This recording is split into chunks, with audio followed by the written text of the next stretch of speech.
Shabbat Shalom, hoy es sábado 28 de julio del 2018 y estoy en Har HaZeitim, en el Monte de los Olivos, en Jerusalén. Y hoy vine a contarles sobre el lugar más sagrado y más importante que tenemos los judíos desde que nacimos como pueblo. El Monte Moriah, Har Moriah, o el Monte del Templo como es conocido hoy en día.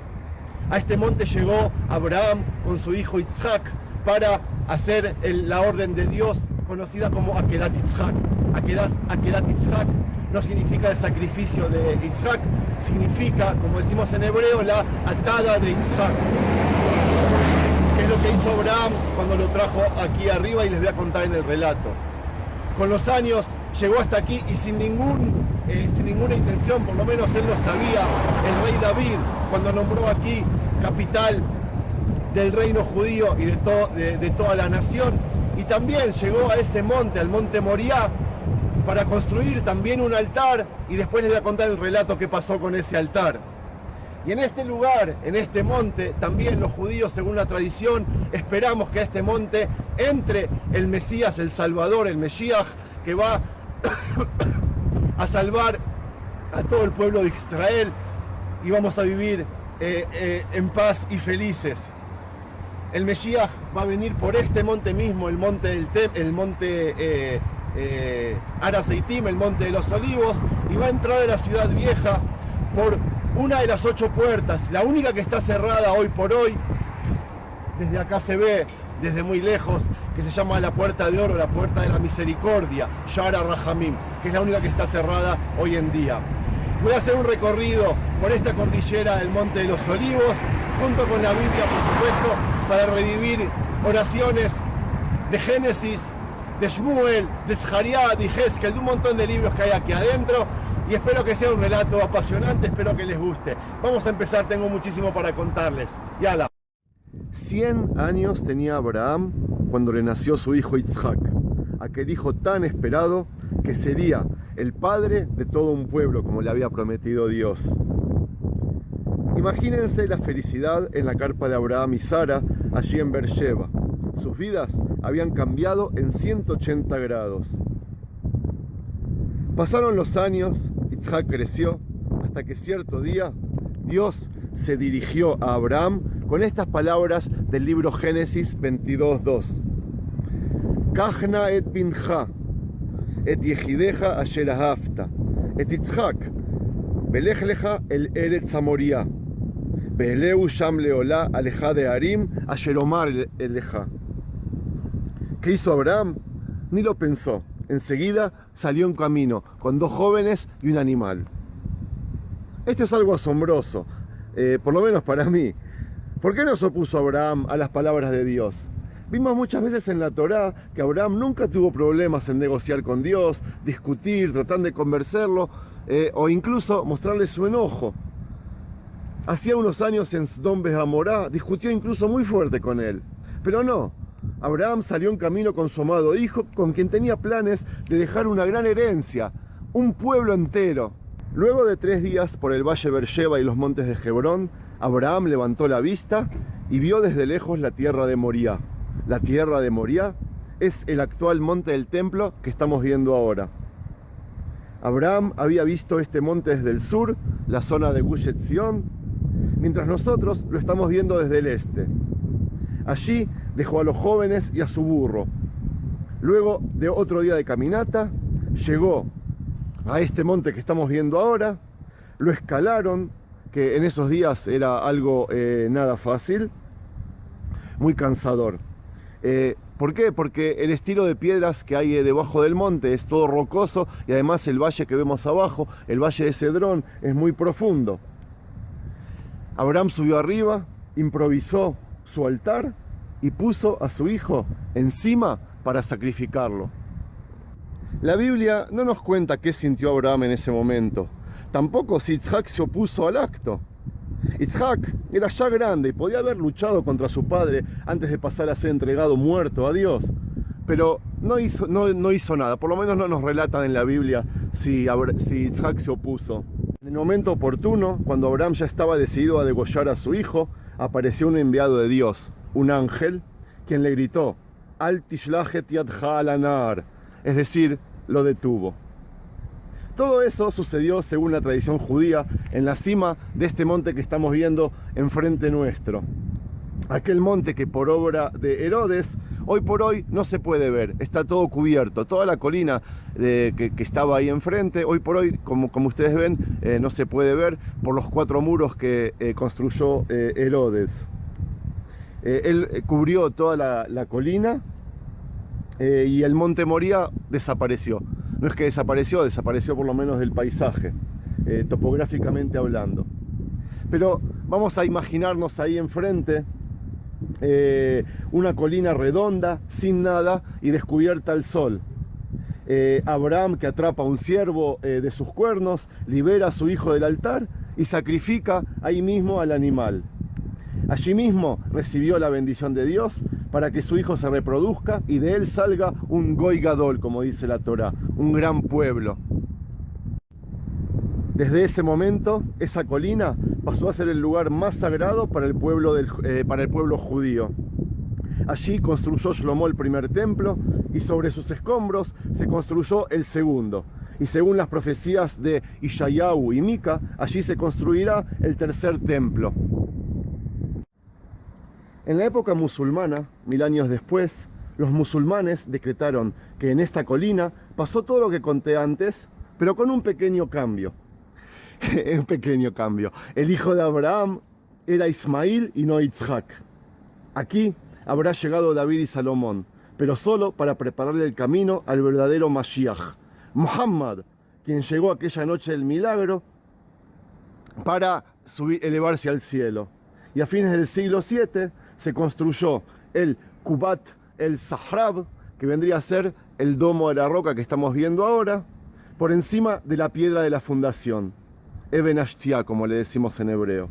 La tradición cristiana cree que el Mesías ya había llegado siglo antes, un buen judío de la dinastía de David, que lo llamaron Jesús. Yo sigo filmando desde el Monte de los Olivos y sigo contando la historia del Monte Moría, que es el que estamos viendo aquí enfrente. Y ahora vamos a avanzar un poco en la historia.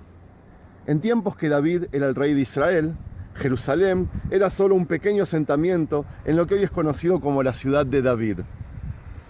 A fines de su reinado hubo una epidemia en la ciudad, una epidemia de peste, que mató a cientos de miles de personas, y para parar la epidemia, el profeta Gad le dijo a David que hay que levantar un altar para Dios en el Goren de Arvaná a Yebusí, que creo que Goren es la tierra que se trabaja y Arauna Jebuseo se le dice en castellano. David lo hizo, pero en vez de aprovecharse de la bondad de aquel Jebuseo que le había ofrecido el territorio gratis, David se empecinó en pagarle y comprar con dinero su carne, su rebaño y también esas tierras. El altar se levantó, la epidemia desapareció y David se quedó sin la epidemia, con todos sanos, pero además con todo ese terreno que vemos ahí enfrente porque lo había adquirido con dinero. En el libro Samuel no nos relatan dónde estaba ubicado ese Goren, esos campos para trabajar. Recién en Crónicas, Divrei Yamim, nos descubrieron que era el Monte Moría, aquel del sacrificio de Abraham en el cual se decidió levantar el gran templo de Jerusalén. Esto no había sido casualidad, por supuesto. La mano de Dios está aquí bien al descubierto. Aquí el Dios, quien quiso que su templo, su casa, sea edificada en un terreno comprado por un rey de Israel. Apenas localizó ese terreno, su hijo Shlomo, Salomón, comenzó la tarea de la construcción del templo. 480 años después de la salida de Egipto, en el 4º año de su reinado, en el año 967 a.C., comenzó la construcción del Beit HaMikdash, basado en el santuario de las tablas de la ley que las protegían desde aquel día debajo del monte de Sinai, cuando habíamos recibido las tablas de la ley, y estuvo cientos de años en Shiloh, en la ciudad de Shiloh. Eso sí, este templo pasó a ser mucho más grande y mucho más lujoso, además glorioso. En 7 años y medio ya estaba listo para que los hijos de Israel lleguen 3 veces al año en peregrinaciones desde todo el reino para festejar las únicas 3 fiestas de la Torá: Pesach, Shavuot y Sukkot. Los babilonios lo destruyeron en el año menos 586, digamos antes de Cristo, y en otra decena de años se volvió a construir en el mismo lugar, aquí enfrente, donde estamos viendo ahora, mucho más grande y glorioso. Cientos de años más tarde, los asmoneos lo agrandaron y Herodes, el famoso Herodes, lo cambió por completo sobre los muros que rodean hasta hoy el monte Moriah, como les conté al principio del relato. En el año 70 los romanos lo derrumbaron por completo y su memoria quedó grabada en las próximas generaciones de los judíos hasta el día de hoy. La cordillera del Monte de los Olivos, Har HaZeitim, en la que estoy hoy, es larga y alta. Bordea Yerushalayim Atikah, Jerusalén antigua, por el este. Y está a 80 metros más alta que la ciudad de Jerusalén antigua, que es donde vivía la gente antes de que se expandiera para todos lados, dentro de las murallas, como que estamos viendo ahora. Ya en el siglo VI a.C. se le pegó a ella una tradición de monte sagrado, cuando el profeta Yehezkel describió que por aquí se había elevado Dios y escapado de los babilónicos cuando habían destruido el primer templo. El relato, Yehezkel en su libro relató que Dios se paró en este monte de los olivos y desde aquí mismo desapareció. Yo sigo caminando por el cementerio del monte de los olivos. Ahora también les voy a contar sobre este lugar, pero quiero que sigan también apreciando el paisaje. También el profeta Zaharia, quien trabajaba en épocas del retorno en Shivat Zion, decenas de años después del profeta Yehezkel, se refirió en una de sus profecías a este monte. Él describió el día del juicio en el que Dios juntará a todos los pueblos en una guerra por Jerusalén. La descripción de este profeta parece de ciencia ficción, o se está refiriendo a un terremoto en realidad. Él hablaba de la separación de montañas en dos, de asuntos geográficos muy parecidos a los sismos y terremotos, y que Dios separará en este monte en el que estamos ahora y lo partirá en dos. Al final, Dios combatirá con los hijos de Israel y ellos vencerán y se quedarán con la ciudad que vemos ahí enfrente, con Jerusalén, con todo lo sagrado. En realidad, este monte se convirtió en una necrópolis, la ciudad de los muertos de Jerusalén. Las tumbas más viejas que se descubrieron datan del siglo XVI a.C. Y como ven, hasta ahora este cementerio sigue siendo muy activo. Aquí se siguen enterrando gente, no solo de Israel, sino que de todo el mundo. Mucha gente que escribe en sus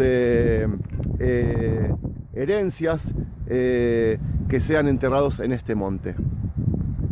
Otra razón de que los judíos se entierran aquí es por la tradición de que el día del Mashiach los muertos resucitarán y estos que están aquí enterrados serán los primeros en levantarse. Una profecía de Yeshayahu describe que de aquí se levantarán los muertos y por eso todas estas personas que fueron enterradas en este cementerio están enterrados con los pies que miran hacia la ciudad vieja de Jerusalén, hacia Jerusalén. El valle de Cedrón, que está aquí abajo, desde este punto mucho no se ve, era quien limitaba la ciudad de Jerusalén del lado oeste, como dije antes, y por eso los judíos que acostumbramos hasta hoy día a enterrar a los difuntos fuera de la ciudad, se fueron enterrando aquí, y por eso este cementerio pasó a ser el más grande y el más antiguo de todos los judíos. Aquí hay tumbas que datan del siglo XVI a.C. Es increíble. Y ahora, para terminar el video, desde el cementerio del Monte de los Olivos, vamos a tomar una vista panorámica y les voy a explicar en brevedad todo lo que estuvimos viendo a través del paseo de esta mañana. Allí estamos viendo la ciudad desde el norte. Obviamente estamos parados del lado este, en la cordillera del Monte de los Olivos. Ese es el norte y el barrio de la Givat Tzorfatit. Estas ya son las murallas de la ciudad vieja y toda la ciudad antigua de Jerusalén. Aquí empezó todo, en el monte Moriah, que hoy está cubierto. La cúpula dorada es el domo de la roca, como dijimos antes. Las dos cúpulas grises que se ven aquí enfrente mío es el lugar más sagrado para los cristianos. Es la iglesia del Santo Sepulcro. La cúpula negra es el lugar sagrado de los musulmanes, la mezquita del Aqsa, y la cúpula blanca que se ve atrás es el lugar sagrado también de los judíos, que es la sinagoga Ajurba, no el lugar más sagrado. El lugar más sagrado de acá no se ve, es el muro de las lamentaciones. Lo que se ve ahí, ese triángulo negro, es la iglesia de la Dormición, fuera de las murallas y en el monte que se llama Monte Zion. Si seguimos yendo para la izquierda, vamos a ver la antigua ciudad de David. Hoy por hoy está gran parte, una aldea árabe que se llama Siluán. Y lo que vemos ahí ya son la salida, digamos, para el sur por medio de aldeas árabes. Allá en el fondo, bueno, ya se ve la parte oeste de Jerusalén, Armona Naziv y toda la salida de Jerusalén para el lado oeste. Y bueno, esta es toda una vista panorámica. Por supuesto, seguimos en el cementerio del Monte de los Olivos. Espero que les haya gustado el relato. Y yo los quiero saludar desde Jerusalén a todos. Y nos volvemos a ver la semana que viene en otro paseo bíblico, si Dios quiere. Shalom, bye bye, Shabbat Shalom.